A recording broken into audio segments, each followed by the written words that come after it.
பேச்சிப்பாறை அணையில் வினாடிக்கு 1000 கன அடி உபரி நீர் திறப்பால் கோதையாற்றில் வெள்ளம் ஏற்பட்டிருக்கிறது. இரண்டாவது நாளாக திருப்பரப்பு அருவியில் குளிக்க தடை விதிக்கப்பட்டிருக்கிறது. மேலும் விவரங்களோடு இணைகிறார் செய்தியாளர் சேகர். வணக்கம் சேகர், விவரங்கள். வணக்கம்.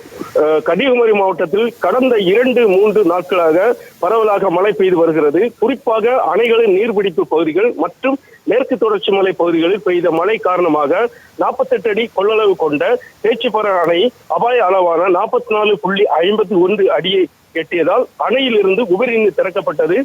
பேச்சிப்பாறை அணைக்கு வினாடிக்கு 1404 கன அடி தண்ணீர் வந்து கொண்டிருப்பதால் அணையிலிருந்து நேற்று முதலே வினாடிக்கு 1000 கன அடி தண்ணீர் உபரி நீர் வெளியேற்றப்பட்டு வருகிறது. இதனால் கோதையாற்றில் வெள்ளப்பெருக்கு ஏற்பட்டு திருப்பரப்பு அருவியில் நீர் ஆக்ரோஷமாக பாய்ந்து செல்கிறது.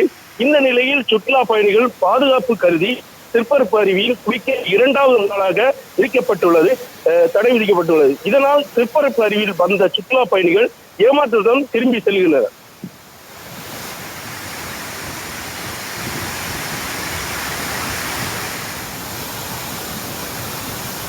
விவரங்களுக்கு நன்றி சேகர்.